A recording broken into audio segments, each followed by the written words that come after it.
Hello everyone. Today we are going to start our discussion on second paper of NDA 2024, and today we are going to discuss all the GAT questions that have been covered in your examination. Okay, my name is M. Aditya and let's jump into it. So हम लोग इसको तीन parts में divide करेंगे. Alright, first of all question कैसा है, is it an easy question, medium question और a tough question.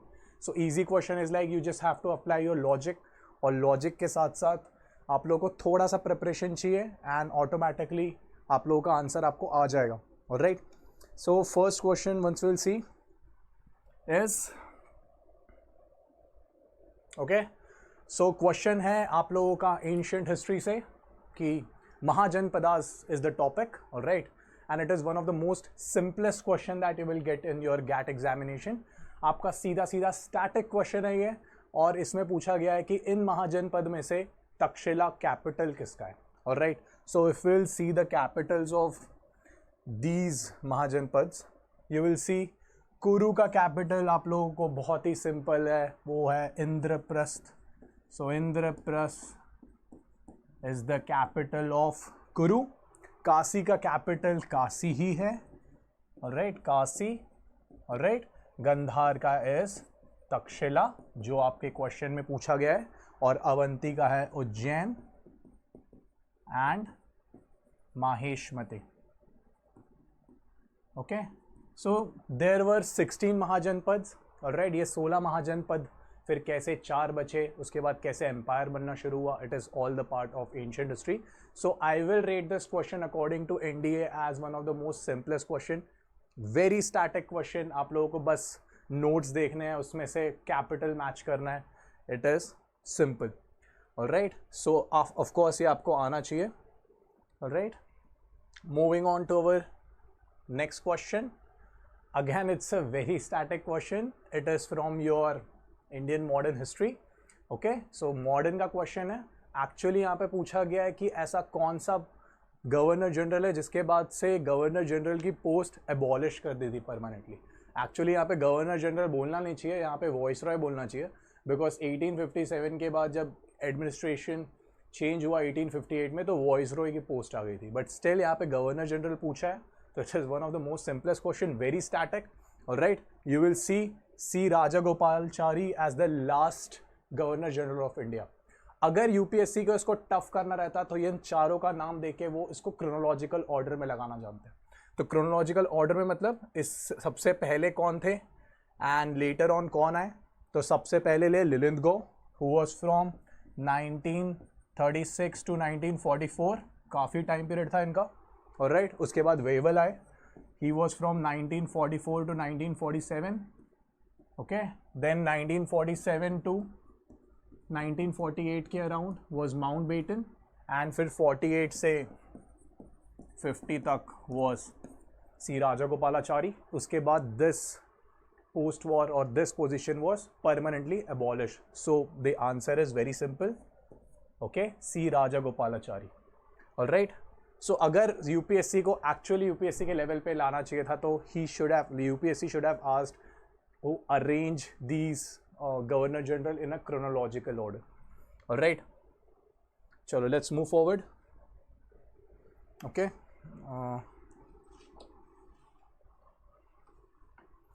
chalo moving on to the next question. all right, which one of the following is or are the objective of the planning commission of India in 1950s? okay, I will rate it as a medium question as per the NDA standard. So let's see, to increase the production of and offering opportunities to all employment. Absolutely correct. ये planning mission का one of the objectives था कि भाई हमारे India अब आज़ाद हो गया है, इसके बाद हमारे जितने भी रिसोर्सेज है, how are we going to make sure कि all the resources are used appropriately, किससे इससे एम्प्लॉयमेंट जनरेट किया जाए, कैसे यहाँ से लोगों का भला किया जाए, जो हमारे लोग हैं, जो पीपल ऑफ इंडिया है. To make the assessment of all the resources of the country. Absolutely correct. ये दोनों के दोनों statement are correct. So the answer will be both 1 and 2. So it's a medium question. Even if you will apply your logic, so you will get to know this question is a medium question, and you should attempt these type of questions. All right. Okay. यहाँ आ गया है, erase all the ink. Okay, so let's move forward. Okay, which one of the following statement with regard to the 5-year plan in India is or are correct? ये हमारी class में हर बार मैं अपने सारे students को बताता हूँ कि सारे 5 years प्लान करके जाइए. सारे 5 year plan is one of the most favourite topics of UPSC for NDA and CDS. तो even if you will see the first 5-year plan, क्या बोल रहा है ये? The first and 9th 5-year plan accorded high priority to agriculture. The third plan was based on Harrod-Domar model. 7th was focused on food, work and productivity, and 9th was put emphasis on massive investment in public sector. तो let's see, first आया था आपका 1951 to 1956 में, और absolutely correct. वहाँ पर बहुत ज़्यादा एग्रीकल्चर में दबाव दिया गया है, बहुत ज़्यादा फंड्स दिए गए थे, इरिगेशन चैनल्स बने गए थे, इरिगेशन पे बहुत ज़्यादा खर्चा किया गया था. डैम, भाखरा नंगल डैम, जो इंडिया का one of the largest dam of India है, one of the largest dams of India, it was build during the first 5-year plan of India. Okay, so first, but 9th was not on agriculture. 9th was basically on poverty alleviation, कि कैसे हम गरीबी हटाएं, कैसे हम लोगों को रोज़गार दें. ठीक है, it was all about the 9th plan. ठीक है, कैसे हम लोग पब्लिक सेक्टर पे इन्वेस्टमेंट लाया जाए. So it was the 9th plan. So first of course is wrong. Why? Because what it has been used, that first and 9th were putting high priority on agriculture. No, only the first was putting the high priority on agriculture, not the 9th one. Coming to the third plan was based on Harrod-Domar model. No, the first one was based on Harrod-Domar model. Harrod and Domar दो अलग अलग लोग हैं जिन्होंने एक policy बनाई थी, economist. Okay, तो इनके मॉडल पे बेस्ड है फर्स्ट, नॉट द थर्ड. तो first and second is wrong. 7th is based on food, work and productivity. Absolutely correct. ये इन चारों में से तो हमें सिलेक्ट करना पड़ेगा. तो what we have seen, first and second, they both are wrong. Coming to the third and fourth one, so 3 and 4 are correct. Okay, so option number C will be correct. Okay, so let's move forward. Okay, before the inception of the first 5-year plan, which one of the following plans were initiated in India? Again, इसके पहले वाला question भी I forgot to tell you. It was from economics, and it is from economics as well as pol science में भी बच्चे पढ़ लेते हैं. Alright, but this is pure economics question. Okay, कि 5 years plan बनने से पहले ऐसे कौन से plans थे जो इंडिया में चलाए गए थे? Okay, so Bombay plan, People's plan, Sarvodaya plan, Gandhi plan. So if I'll say Bombay plan came in 1944, world war 2 के बाद आया था. सारे इंडियन इंडस्ट्रियलिस्ट ने बोला कि भाई अब इंडियन इकोनॉमी को कैसे बूस्ट किया जाए, कैसे इंडस्ट्रीज पे काम किया जाए, इसलिए बॉम्बे प्लान आया था. पीपल प्लान केम इन 1945. ओके, सर्वोदय प्लान केम इन 1950. ये एक्चुअली विनोबा भावे जी इनकी आइडियाज़ पे, क्योंकि वो बहुत बड़े गांधीयन भक्त थे और उनकी आइडियोलॉजी गांधीयन से मिलती थी, इसीलिए सर्वोदय प्लान लाया गया. Okay, which was on Vinoba Bhave's wo. And again, Gandhian plan, it was purely Gandhian based ideological plan. It was brought in again 1944. Okay, तो ये चारों प्लान थे. All right, तो ये चारों के चारों प्लान आपके 5-year प्लान के पहले हैं. So 1, 2, 3, 4. अगर थोड़ा सा टफ करना है अगर यूपीएससी को, तो यूपीएससी आपको उस प्लान के जिन्होंने ये प्लान लाया था उनके बारे में पूछा जा सकता है. ऑलराइट, सो अगर आप लोगों को पेपर टफ करना है खुद से ही, so you have to Google it and you have to do your homework like this, so automatically you will be able to clear the examination. Alright, just यहाँ के answers, you don't have to copy the answers, आपको खुद भी कुछ homework करना है. Okay, this is what UPSC is all about. Alright, then moving on to the next question. Okay, any land that is left fallow for more than 5 years is termed as, okay, fallow means किसी land को, किसी ज़मीन को कुछ time के लिए अगर आप ऐसे ही छोड़ दे ताकि वो खुद से रीडेवलपमेंट लाइक खुद से वो रीनरिश हो जाए, वो वापस उसमें फर्टिलिटी आ जाए, तो उस लैंड को हम क्या कहते हैं? अगर 5 साल के ऊपर वो लैंड को छोड़ दिया जाए ऐसे. तो करंट फैलो वो होता है जहाँ पर हम लोग 1 या 1 साल से कम छोड़ते हैं. ओके, उसको करंट फैलो बोलते हैं. Fallow other than current fallow होता है जिसमें less than 1 years, okay sorry, इसमें more than 1 years but less than 5 years होता है। इरेजर, तो जहाँ पर आप लोगों को मिलेगा okay more then 1 year but less then 5 years, वो होगा आपका fallow other then current fallow. Culturable wasteland होता है, वो होता है जहाँ पर 5 साल से ऊपर आप लैंड को फैलो रखते हो, तो that is called as culturable fallow land. And coming to the barren और wasteland, it is called as barren और वेस्टलैंड, दैट्स बिकॉज कि अभी की जो टेक्नोलॉजी, हमारी कोई भी टेक्नोलॉजी से हम उस जमीन को वापस उपजाऊ नहीं बना सकते। Alright, this is called as barren and wasteland. तो इसका example ravines as well as deserts are one of the examples, okay, जो आप लोग बैरन एंड वेस्टलैंड मिलोगे। Okay, coming to the next point, so the answer is yeah, of course the answer is cultivable wasteland. Okay, coming on to the next slide, which statement is not correct with reference to Andaman and Nicobar? Andaman and Nicobar आप लोगों को पता है it's one of the islands of India. Okay, वहाँ का क्या कौन सा इनमें से कौन सा स्टेटमेंट नॉट करेक्ट, मतलब इट्स यू हैव टू सी कि करेक्ट पूछा है नॉट करेक्ट पूछा है। Alright, UPSC plays like this only. So climate is humid, tropical coastal climate. अगर आप मुंबई भी गए होगे तो यू विल एक्सपीरियंस कि नहाने के बाद आप तुरंत you become sweaty all the time, so आपको बहुत चिपचिपाहट लगती है। Okay, so climate will be humid because वहाँ पर आपको मिलेंगे हर जगह पे समुद्र, आप आइलैंड में रह रहे हो। Okay, tropical coastal climate, of course वो दो ट्रॉपिक्स के बीच में आता है, tropic of cancer and tropic of capricorn, तो आपको यहाँ पे अंडमान एंड निकोबार मिलेगा। Okay, and then maximum rainfall occurs between March and April, no absolutely not, ये होता है आपका जून टू सितंबर, और एक रिटर्निंग होता है वो होता है नवंबर दिसंबर से लेकर मिड फरवरी तक। Okay, so never March to April. Then Andaman Nicobar are separated by 10-degree channel, 150 kilometer wide. Absolutely correct. Actually, it is 10 kilometer long as well. Okay, आप ये add on कर सकते हो. All right. This statement is absolutely correct. This statement is absolutely correct. This statement is absolutely correct. Of course, islands are inhabited by Negrito tribes. Now, what is the meaning of Negrito? Negrito are derived from a word Negro. आपने सुना होगा, it's a very racist term. You should not use it, of course.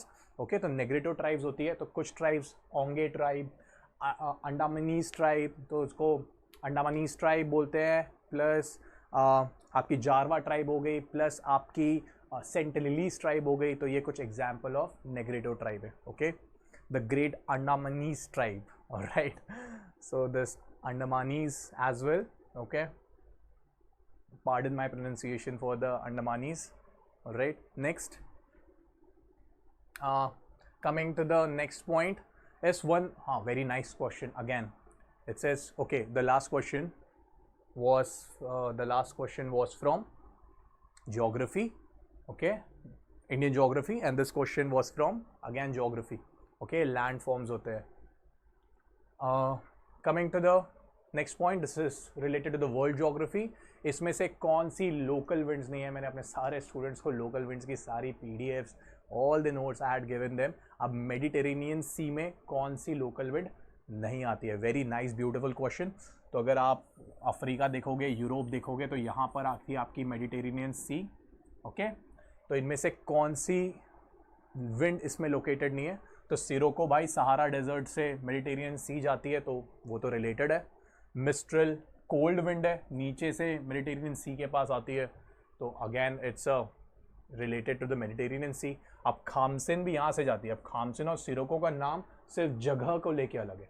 खामसिन अरब के लोग उसे खामसिन बोलते हैं। Okay, ये भी मेडिटेरियन सी में जाती है, बट हरमाटन एक ऐसी विंड है जो इस साइड बहती है, तो आप बोलोगे ये वेस्ट में जाती है, और इसी को हम डॉक्टर विंड भी कहते हैं। Okay, this is also known as doctor wind. Okay, so the answer is Harmattan. Harmattan एक ऐसी है जो मेडिटेरियन सी से कनेक्टेड नहीं है। ओके, आपको बहुत सारे वेबसाइट्स में अलग अलग आंसर्स मिलेंगे, but this is actually the most accurate answer that you will get. Right, moving on to the next topic. Okay, which one of the following is landlocked water body? Landlocked water body वो होती है भाई जिस water body के आसपास पूरे के पूरे लैंड होते हैं, मतलब कोई भी सी से कनेक्टेड नहीं है ये। ओके, तो सी का मतलब ही होता है कहीं ना कहीं से कनेक्टेड है। तो अगर मैं देखूंगा, अगर if I want to apply some logic, अगर मैंने थोड़ी भी वर्ल्ड ज्योग्राफी पढ़ी है तो मेडिटेरेनियन सी अटलांटिक सी से मिलती है स्ट्रेट ऑफ जिब्राल्टर से। Okay, strait of Gibraltar. Black sea मिल जाती है मेडिटेरेनियन सी से, और रेड सी मिल जाती है इससे सुएज कैनल से। किससे? मेडिटेरेनियन सी से। अब अगेन एक कैस्पियन सी, एक अगेन एक ऐसा सी है जिसको सी नहीं बोलना चाहिए, it should be called as a lake, because वो एक ऐसी बॉडी है जो कंप्लीटली लैंडलॉक्ड है, तो इसको सी क्यों बोलते हैं? एक्चुअली कैस्पियन सी इतनी बड़ी सी थी तो लोगों को पता नहीं था इसको लेक बोलना है या सी बोलना है, और राइट इसके वजह से उसका नाम सी पड़ गया, otherwise actually it's a lake. Okay, so of course the answer is Caspian Sea. Okay, very nice question. Okay, India के हिसाब से it's a cute question. Next, which one of the following statements with reference to the Benguela current is not correct? अभी सारे students को मेरी याद आ रही होगी whenever they will be giving their NDA examination, मैंने ओशियन करंट्स के बारे में काफ़ी बार कहा है कि ओशियन करंट्स को बहुत अच्छे से फॉलो करना है हमें। ऑलराइट, तो बेंगुएला करंट के बारे में देखते हैं। It flows in Atlantic ocean, absolutely correct. इस तरीके से ये अफ्रीका है समझ लो, तो बेंगुएला यहाँ से ऐसे ऊपर बहती है, तो मैंने ही देखो थर्ड पॉइंट मैंने कवर कर दिया, साउथ से नॉर्थ की डायरेक्शन में बहती है ये। Of course it's a cold wind. It influences the climate of west coast of North Africa? No, it does not. Alright, वो उसके क्लाइमेट को इन्फ्लुएंस नहीं करती, तो I will rate it as a medium question. Okay, once you know each and everything then only attempt it. But अगर आपको 3 भी सही मिल गए तो और आपको चौथा ऑप्शन गलत मिल रहा है तो it's a very logical thing to mark it as a wrong option. Okay,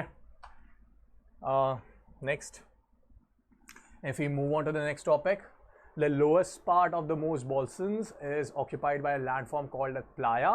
Which category of landform formation does it represent? अगर आप प्लायास के बारे में आपने हल्का सा भी ज्योग्राफी में पढ़ा होगा तो playas are formed in the desert area और सेमी डेजर्ट और सेमी एरिड एरिया या फिर एरिड एरिया जहाँ पे सूखा होता है।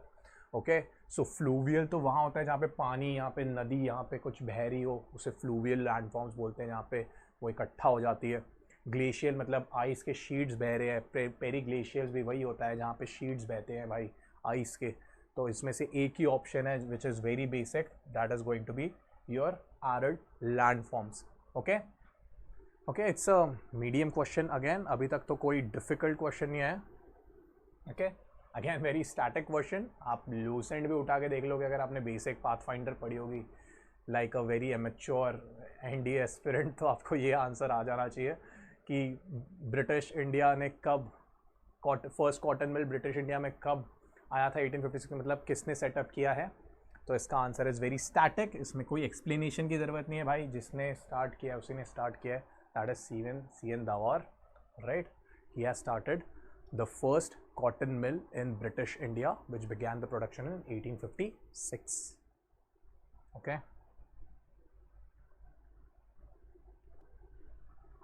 Inspired by the Dandi March by Mahatma Gandhi in Tamil Nadu, ये मैंने 1000 बार बच्चों को बोला है कि भैया what do you have to do, आपको सिर्फ डांडी मार्च नहीं देखनी है, सिविल डिसोबीडियंस मूवमेंट आपने सिर्फ गांधी जी का देख लिया 1930 वाला, हमारा काम हो गया, ऐसा नहीं होने वाला है। UPSC is putting some, setting up some benchmark. Okay, so आपको बोला गया है भैया जो साउथ में सी राजागोपालाचारी थे, ओके ओके, ये थोड़ी देर पहले आया था इनका नाम। ऑलराइट, तो ये इन्होंने साउथ में एक सॉल्ट मार्च किया था, तो वो साउथ में सॉल्ट मार्च उन्होंने कहाँ से कहाँ किया था, जैसे गांधी जी ने किया था हमारे साबरमती से दांडी तक, राइट, तो ये सी राजागोपालाचारी जी ने सॉल्ट मार्च कहाँ पे किया था। तो एक्चुअली सॉल्ट मार्च बहुत जगह हुआ था, उड़ीसा, आसाम, अलग अलग जगह पे सॉल्ट मार्च हुए थे। तो साउथ में यहाँ पर कहाँ से हुआ है, तो ये तिरुचिरापल्ली टू वेदरानियम में हुआ था, जिसको ब्रिटिश लोग ट्रिचिनापोली बोलते थे। Okay, so answer is very static, you will see this thing. Okay, actually वो नॉन वायलेंट होना चाहते थे, बट लोगों ने पुलिस पे हमला कर लिया, पुलिस स्टेशंस पे हमला कर दिया, तो eventually it became a violent what do we call it, march. Okay, next, आचार्य विनोबा भावे, इनके बारे में मैंने बहुत बात की है। इन्होंने भूदान और ग्रामदान मूवमेंट शुरू किया था। भूदान ग्रामदान मूवमेंट में होता क्या है, वंस ज़मींदार, एक लैंडलॉर्ड के पास बहुत ज़मीन है, तो ये लोग जाते थे ज़मींदार के पास और बोलते थे भाई आपके पास इतनी ज़मीन है, गरीबों को दो, राइट। तो उसको भूदान, जो आप भूमि का दान कर रहे हो भाई, ग्राम दान कर रहे हो। तो इन्होंने मूवमेंट कहाँ से शुरू किया था? ओके, सो इन्होंने पोचमपल्ली से शुरू किया था। It's a very static question. और वहाँ के लोग भी बहुत ही स्मार्ट थे, तो दे यूज टू डोनेट, वो लैंड डोनेट करते थे जो बंजर लैंड था। ओके, जो मतलब हमने डोनेट भी कर दिया, प्लस हमने भूदान का मूवमेंट को भी फॉलो कर लिया। Okay, so people were very smart in the early days as well. Alright, maize was introduced into India via, very static, it was Portuguese and Italy. You will find this thing, Portuguese and Italy में ये हुआ है. Okay, which one of the pairs Himalayan passes and the ranges in which they are located and are correctly matched? Correctly matched इनमें कौन कौन से हैं? So Zojila Great Himalayas में है. No, Zojila is not in Great Himalayas. Banihal Pir Panjal में है. Yes, Banihal is in Pir Panjal. Fotula किस में है? Fotula is in Zaskar range and Zojila is in Zaskar range as well and Khardungla Ladakh range में. तो ये तीनों is wrong, only 2 is correct. अगर आप गूगल मार लोगे तो आपको मिल जाएगा ग्रेट हिमालयाज में. ग्रेट हिमालयाज वो ट्रांस हिमालयाज में आता है. ऑलराइट, सो जोजिला का भी गलत है, ये तीनों गलत है, only Banihal passes correct. Okay, moving on to the next slide. Which one of the following statements with reference to the black cotton soil is not correct? Class में 100 बार हुआ है ये. ब्लैक कॉटन सॉइल को रेगुर सॉइल बोलते हैं. जिसने पहली बार भी एनडीए दिया होगा भाई वो भी ये सही करके आएगा. This is correct. They are highly moisture retentive. Absolutely correct. वो मॉइस्चर सोख लेते हैं. आपने देखा होगा ना, आप लोग अगर कीचड़ में खेलते हो, आप महाराष्ट्र, थोड़ा मध्य प्रदेश के साउथ में, गुजरात के साउथ में रहते हो, कर्नाटका के नॉर्थ में रहते हो, तो महाराष्ट्र वाले एरिया में रहोगे तो आप लोगों को पता रहेगा कि ब्लैक सॉइल कैसी है. बहुत ज़्यादा कीचड़ हो जाता है, जिसको चिक्कट कहते हैं मराठी में शायद. Alright, they are rich in lime. Absolutely correct. तो मॉइस्चर सोखेगी तभी तो कीचड़ होगा उसमें. और these soil are less clay factor. No, आपने बचपन में वो सॉइल से खिलौने भी बनाए होंगे, राइट? अगर खिलौने आप तभी बनाओगे जब उसमें क्ले फैक्टर होगा, राइट और रॉन्ग? तो the soil have less clay factor. No भाई, 60% के ऊपर क्ले फैक्टर होता है इसमें. Okay, so this option is absolutely wrong. तो आपको नॉट करेक्ट पूछा है, तो ऑप्शन डी को आप टिक करके आओगे. Okay, next. Match list 1 and list 2 किसमें? हाइड्रो इलेक्ट्रिक पावर प्लांट में और स्टेट में पूछा गया है. अगेन वेरी स्टैटिक, आपको स्टैटिक में आता है ये. तो डोयांग भाई, डोयांग है आपका नागालैंड में, रंग नदी है आपका अरुणाचल प्रदेश में, कपिले है आपका आसाम में और गोमती है आपका त्रिपुरा में. सो वेरी स्टैटिक, इसमें एक्सप्लेनेशन की क्या ज़रूरत है. So it's A4D1. So option A is correct. Okay, next, match list 1 and list 2. Again it's a very basic question which is related to what? Which is related to match the following. So you will see hurricanes और tornadoes, ये USA में बोलते हैं. Typhoon इसे कहते हैं हम China में, विली विली कहते हैं हम ऑस्ट्रेलिया में, और बैगियो हम कहते हैं फिलीपींस में. तो आपका आंसर इसमें हो जाएगा A4D1. Option is this, right? C2. Yes, A is the correct option. Next, again it's an Indian geography question. आप लोग देखोगे इंडस रिवर के बारे में पूछा गया है भाई. ओके, तो सतलज रिवर जो है वो तिब्बत से निकलती है और उसको लांगचेन खंबाब कहते हैं. एब्सोल्युटली करेक्ट, उसे लांगचेन खंबाब ही कहते हैं. और वो राक्षस था जहाँ पे पहले राक्षस लोग मेडिटेट करते थे, उस टाइम पे ऐसे माइथोलॉजी में बोला जाता है. Okay, then Sutlej is a classic example of antecedent river. Absolutely correct. Antecedent rivers क्या होती है? एंटीसीडेंट वो रिवर होती है जो टेक्टोनिक प्लेट्स के अपलिफ्टमेंट के पहले से बह रही थी, और पहले से बहने के बाद उन्होंने अपना दिशा चेंज नहीं किया, उन्होंने वो पत्थर तोड़ के वहीं से बही है भाई. So very strong river it is. So that is called has antecedent rivers. Okay, Brahmaputra, Ganga are also antecedent rivers. Okay, sorry. तो Jhelum is the largest tributary of Indus system. No, Chenab is the largest tributary of Indus river system. तो यहाँ पे क्या पूछा है, correct पूछा है incorrect पूछा है, select the answer the fact. Okay, तो आंसर आपको मिलेगा what is asked, consider following facts of the reverse, select the answer using the code given below. तो चेनाब इज नॉट ये, तो option is 1 and 2 only. If correct पूछा है तो 1 and 2, और इनकरेक्ट पूछा है तो 3 only. Okay, consider the following facts of the river. Okay, 1 and 2 are correct, 3 is wrong, तो option is this.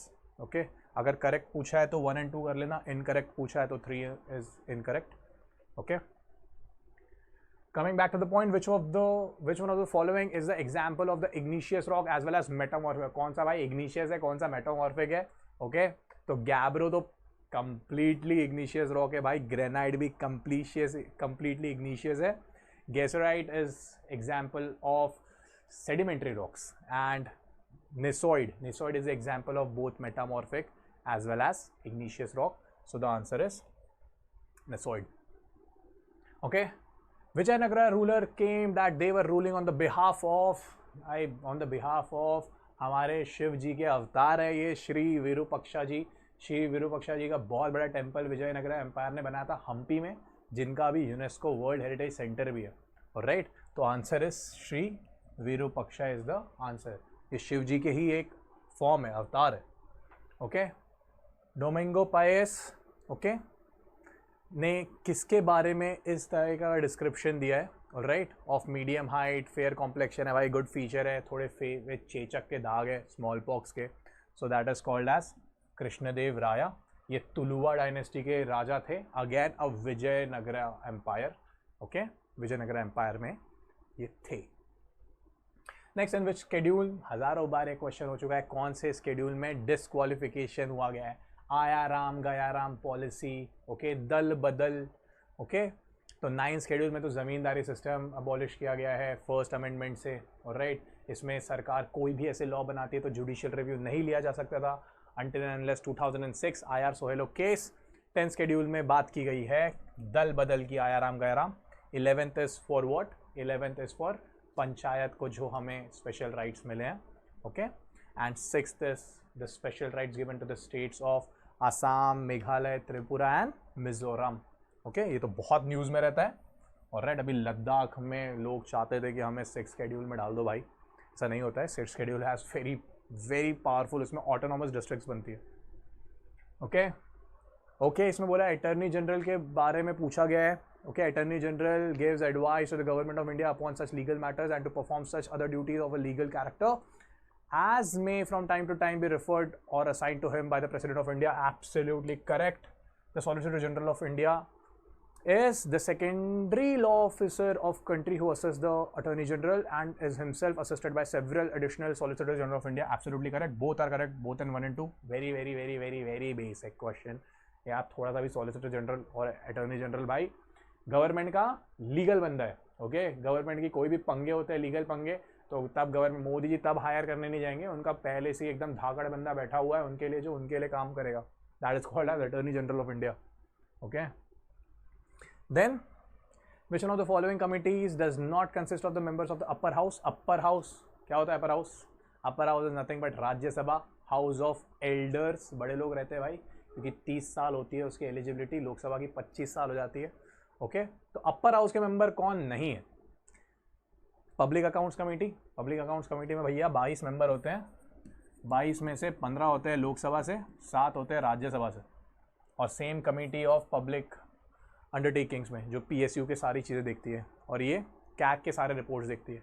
Estimates committee एक ऐसी कमेटी है जिसमें 30 लोग रहते हैं, और 30 के 300 लोकसभा से रहते हैं। Everyone is from the lower house of the parliament. Okay, और ये एस्टिमेट करती है जो भी बजट रहता है ना पार्लियामेंट के, वो एस्टिमेट करती है, इसलिए इसका नाम एस्टिमेट्स कमेटी है।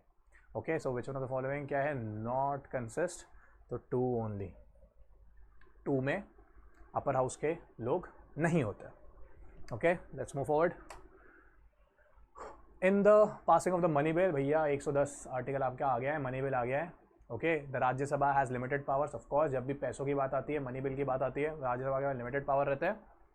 तो कितने दिनों में अगर राज्यसभा ने अपना आंसर नहीं दिया तो अपने आप ही बिल पास कर दिया जाएगा?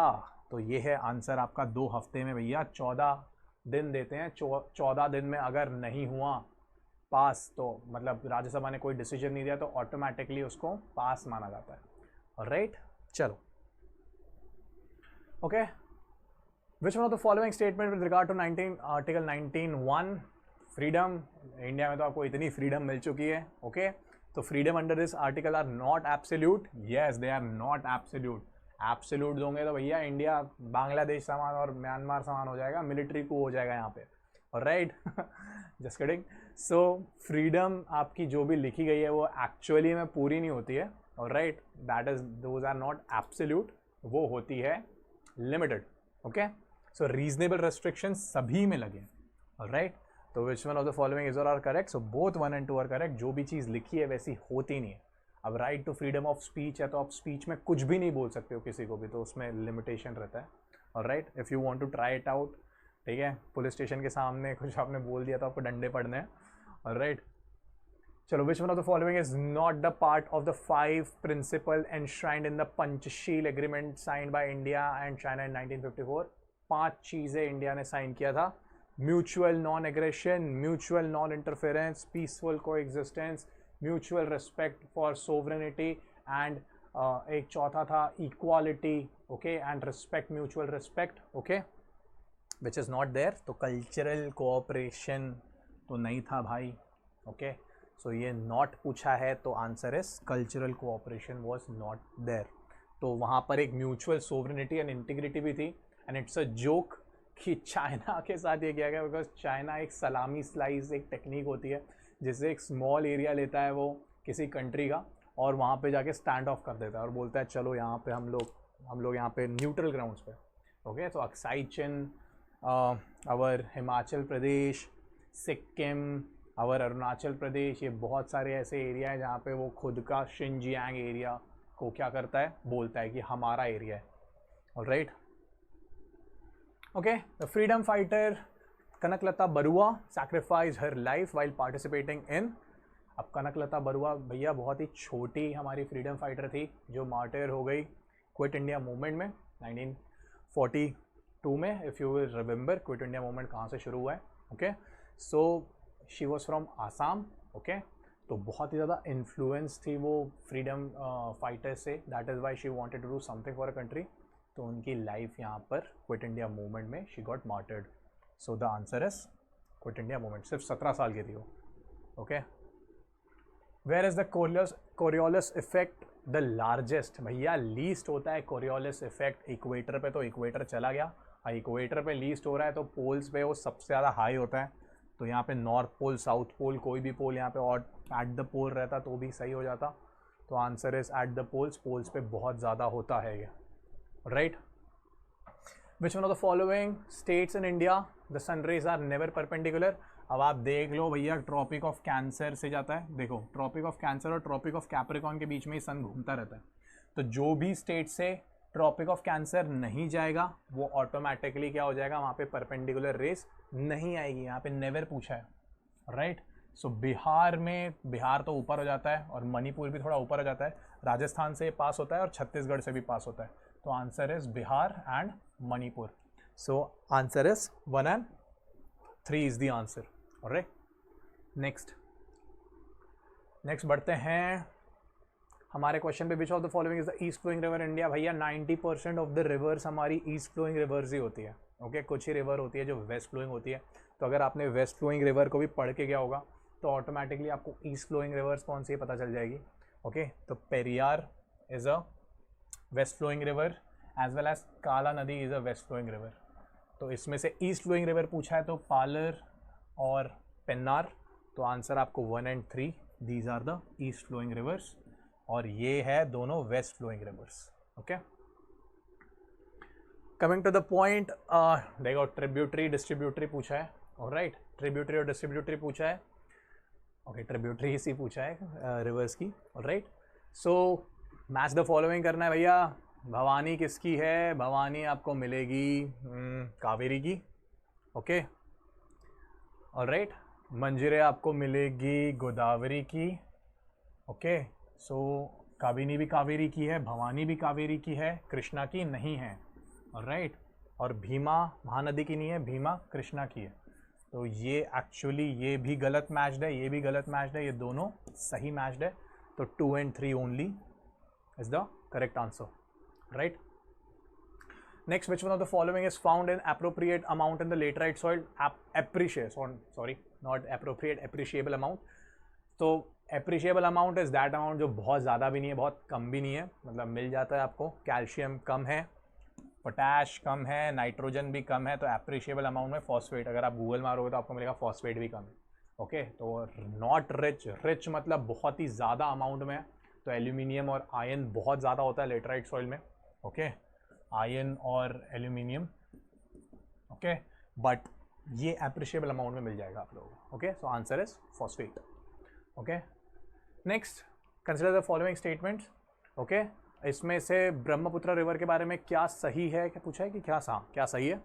हाँ भैया, ये भी तिब्बत से निकलती है, मानसरोवर लेक के पास से, और इंडिया से ऐसे आती है, चाइना से आती है, ऐसे फटाक से यूटर्न मारती है और इंडिया में घुस जाती है। ओके, नामचा बरुआ से, which is absolutely correct. So both 1 and 2 are correct. Very basic, Brahmaputra river drainage system की one of the most basic rivers है। शुरू भी करोगे तो आप गंगा से करोगे, गंगा के बाद आप आओगे किसमें? यमुना में, यमुना के बाद आप थर्ड रिवर पढ़ते हो Brahmaputra river. Okay, not me but you is the motto. भाई किसका मोटो है? Very static question, it is national service scheme का मोटो है ये, राइट। नेक्स्ट, फिटनेस का डोज आधा घंटा रोज़। मोदी जी से आपने बहुत लोगों से, विराट कोहली से मोदी जी किस में बात कर रहे थे? बढ़िया फेस कैम कर रहे थे विराट कोहली को, बहुत सारे एथलीट्स को फेस कैम किया, सुनील छेत्री को फेस कैम किया था। तो ये फिट इंडिया मूवमेंट या फिट इंडिया प्रोग्राम का क्या है, ये एसोसिएटेड है ये कैंपेन से, ठीक है। आधा घंटा रोज़ फिटनेस को देना है, और आप लोगों को तो ज़्यादा देना है because you are going into फौज, तो आपको एटलीस्ट 1.5 आवर्स तो फिटनेस को देना ही देना है। ओके, अब आ जाते हैं आपके, अब पहले से ही करंट अफेयर्स के क्वेश्चन शुरू हो गए हैं। This is a very core current affairs question. Kozhikode has been included in UNESCO creative cities network. हाँ, ज़रूर हुई है क्रिएटिव सिटीज़ नेटवर्क के लिए, बट सिटी ऑफ म्यूज़िक के लिए नहीं हुआ है, ये सिटी ऑफ लिटरेचर के लिए हुआ है। भाई यहाँ पर बहुत लाइब्रेरीज हैं। ओके, ओके, तो यहाँ पे इतनी लाइब्रेरीज है, तो आपको भूल के भी कोझिकोडे नहीं जाना है, because you guys do not study. अब आते हैं, Gwalior has been included in the UNESCO creative cities as a city of literature. No, यहाँ पर नॉट लिटरेचर है, यहाँ पर सिटी ऑफ म्यूज़िक है। तो एक्चुअली ये दोनों को कर दो आप लोग इंटरचेंज, ऑलराइट। गरबा, आप लोग खेलते होंगे garba, dandiya. Okay, has been declared by UNESCO as an intangible cultural heritage. Absolutely correct, तो only 2 is correct. So okay, now catch it, how many of the above statements are correct? कौन सा correct नहीं पूछा है, कितने करेक्ट है पूछा है। तो कितने करेक्ट है, तो ओनली 1 इज करेक्ट। समझ में आया आपको क्या बोला गया है? आपको ये नहीं पूछा इनमें से कौन करेक्ट है, इसमें से कितने करेक्ट है, तो इनमें से सिर्फ एक ही करेक्ट है। Okay, ASEAN millet festival 2023 organise by Indian mission in ASEAN कहाँ हेल्ड किया गया था? Very static question, it was done in Indonesia, alright. Consider the following statement. अब ये भी क्वेश्चन है, first Indian military heritage festival कहाँ इनॉग्रेट किया गया है? भैया ये पुणे में इनॉग्रेट नहीं किया गया है, ये न्यू दिल्ली में इनॉग्रेट किया गया है। फर्स्ट हाइड्रोजन फ्यूल सेल बस कहाँ से फ्लैग की गई? बैंगलोर से नहीं, ये भी भैया न्यू दिल्ली से की गई है, न्यू दिल्ली की है। साउथ अफ्रीका से 15 ब्रिक्स समिट हुआ है, एब्सोल्युटली करेक्ट। विकसित भारत संकल्प यात्रा, जहाँ पे मोदी जी सारे जो स्कीम्स है वो हर डिस्ट्रिक्ट में पहुंचाना है, हर ग्राम पंचायत में पहुंचाना है, ये मिशन था ये विकसित भारत संकल्प यात्रा का। ये कहाँ से हुआ है? झारखंड से हुआ है। तो अगेन पूछा है कितने करेक्ट है, तो भैया 2 करेक्ट है यहाँ पे। 2 statements are correct, 2 statements are incorrect. Ullas, okay, Ullas scheme किस लिए है? It is central sponsored scheme which aims at securing childhood for street children. It is actually for all above 15 above जितने भी लोग हैं उन सभी के लिए, किसी कारणवश उनका स्कूलिंग छूट गई है तो आपको पढ़ाना, आपकी वोकेशनल ट्रेनिंग, आपकी प्रैक्टिकल नॉलेज, ये सभी आपको मिल जाएगा, और राइट। तो हाँ, और ये NEP का पार्ट है भाई, national education policy 2020, which is absolutely correct. ये इसमें से second option is correct, first option is correct incorrect. Okay, so option 2 only correct पूछा है, अच्छा नॉट करेक्ट पूछा है, तो नॉट करेक्ट में आपका आंसर नॉट करेक्ट में होगा which one of the following is not correct, तो 1 only, 1 is not correct, 2 is absolutely correct. Okay, चलो next, which one of the following statements is not correct about the NATO? NATO भैया, NATO का नाम तो आप सुने होंगे, Russia Ukraine war चल रहा है, सब लोग NATO की धमकी देते रहते हैं रशिया को. So Russia is not a member. Of course Russia के अगेंस्ट ही है भाई NATO, तो of course Russia is not a member. It was formed out of signing of Washington Treaty. Yes, it derives its authority from UN Charter. Absolutely correct. Finland is its latest member. No, Finland is not its latest member. मार्च में भैया Sweden became the latest member. तो Sweden latest member है इसका. Finland is not, तो not correct पूछा है, तो option D is not correct. Correct for the question, not correct as per the NATO. Okay. January 2020 में भैया इंडिया ने किस कंट्री की मदद की है? A bilateral agreement through which will provide grant assistance. किसको असिस्ट किया है? 20 feet बेली ब्रिज बनाने के लिए. तो एक्चुअली इट्स म्यांमार. तो आपने सिटवे पोर्ट के बारे में कभी सुना होगा, सिटवे पोर्ट. सो उससे काफ़ी न्यूज़ में था ये, सिटवे पोर्ट के वजह से Myanmar is the answer. Okay okay. Which one of the following joint military exercise not conducted? मैंने 1000 बार क्लास में बोला होगा कि कौन से मिलिट्री एक्सरसाइजेस, सारे मिलिट्री एक्सरसाइजेस करके जाना है. यूएस के साथ कौन सा नहीं है? युद्ध अभ्यास भैया, इंडिया और यूएस का लार्जेस्ट सबसे बड़ा इंडिया और यूएस का बायलैटरल मिलिट्री एक्सरसाइज है. वज्र प्रहार भी इंडिया और यूएस के बीच में है. मालाबार में इंडिया क्वाड आपने सुना होगा. If you will prepare for SSB, Quad आपका one of the major topics है. तो आपका क्वाड में इंडिया, यूएस, जापान और ऑस्ट्रेलिया आते हैं. तो मालाबार में अभी ऑस्ट्रेलिया ने भी किया था, तो जापान, यूएस, इंडिया सब लोग साथ में करते हैं. तो यूएस में ये भी है. वरुण नहीं है भैया, वरुण हमारी नेवी फ्रेंच नेवी के साथ करती है. फ्रेंच नेवी और Indian navy bilateral naval exercise करती है, तो that is Varun. Right, moving on to the next topic. India has secured 10th rank in the international shipment category in the World Logistics Performance Index Report 2023. No, India का 10th rank नहीं है भाई, India का 38th rank है. Okay, 38th rank पर आया है India. Okay, global maritime India summit was held in Visakhapatnam. No, Visakhapatnam में तो मिलन हुआ था. ओके, बहुत बढ़िया हुआ था मिलन. ये हुआ है मुंबई में. Okay, so this is wrong. Maritime Amrit Kaal Vision 2047 was launched during Global Maritime Summit 2023. Absolutely correct. So again यहाँ पे पूछा है कितने statements correct है, तो 1. So from this what did you learn? अब ये 150 questions पूरे हो गए. ये भैया UPSC का level क्या है? Alright.